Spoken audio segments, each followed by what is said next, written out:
این ترپ محصولات کشت تکراری حاصل همین زمین است. 20 روز پیش خوجگیداران با جمع‌آوری این محصولات شروع کردند و آخر ماه اکتبر و نوامبر جمع‌آوری آن ادامه می‌یابد. نورخان عظیموف این مرد دهقان به نتیجه حاصل کشنموده‌اش نظر کرده از آن حلاوت میبرد. تیر ماه پیش روی فصل زمستان موسمی که طبیعت رنگ زرد رو گرفته است، برعکس آن در کاپراتیو تجارتی خورشید 98 در دهات توگرک ناحیه واسه زمین کارم این خوجگی با طبیعت سبز و محصولات فراوان طبع هر یک بیننده رو شاد میگرداند. این همه محصول مهنت نورخان عظیموف میباشد. کدام دهقانی که زمین نگاه نمیکنه، تربیت نمیکنه، فسفر مثل من چای مینرالی و غیر مینرالی استفاده نمیبره، حاصل نوکیش پست میشود. من وقتی که حاصل نوکی پست شد امو دهقان شکست میخوره. مردی در مهنت آب و تاب یافته نورخان عظیموف درباره این شخصیت که با مهنت صافدلانه در زمین دهقان اصیل بودنش را اثبات کرده است ما بارها گفته باشیم هم در این گزارش از نوگانی‌های فعالیتش قصه میکنیم. نورخان عظیموف سمت فعالیتش آبچه‌کاری بوده، در خطه‌های علاهیده محصولات‌های گوناگون سبزیجاتی کشت نموده است.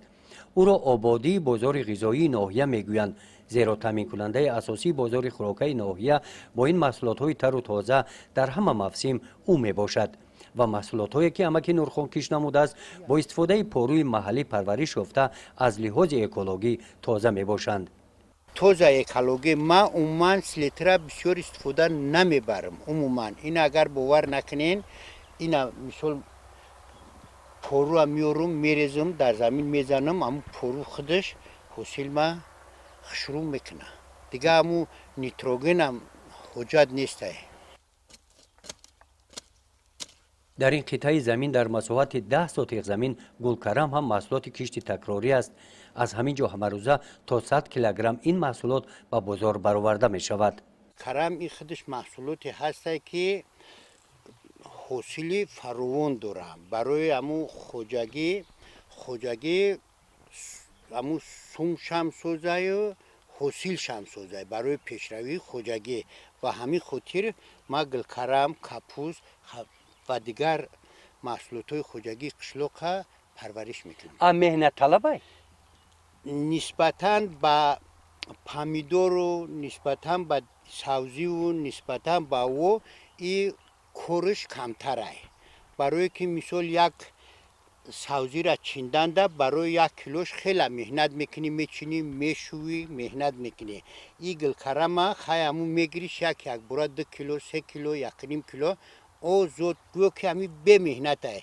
همی 2 بار چوبک نیم کلا میکنی، همی چی علف همی جقه خودش دیگه حاصل شدن میگیره. امک نورخان دوره تیرماه و زمستان هم سرکار است. در این قطعه زمین حاصل کشت تکراری را جمع‌آوری نموده زمین را به کشت نوبتی آماده می سازد. 10 نفر کارگران کرایه به این کار سفربر شدند. این حال محصولات بویمجان است. بعد گرفتن محصولات اساسی خوجگیدار نهال آن را هم ثمرناک استفاده میبرد برای سوزشواری. او همیشه در فکر زمین است. برای سرحاصل شدن خاک زمین پاروهای محلی را ذخیره نموده مقصد دارد که روزهای نزدیک آن را به زمین پاشد. نورخان عظیموف در برابر زمین خوجگی همچنین در مساحت 10 سوتیق قطعه زمین از دهلگیش هم در کشت تکراری امسال گلکرم کارید و این روز این گلکرم پخته رسیده است و مقصد دارد روزهای نزدیک حاصل این را جمع‌آوری نموده به بازار برآورد. گزارش خواجه نظریف خدای نظر زهروف از ناحیه واسه برای برنامه اطلاعاتی نوید.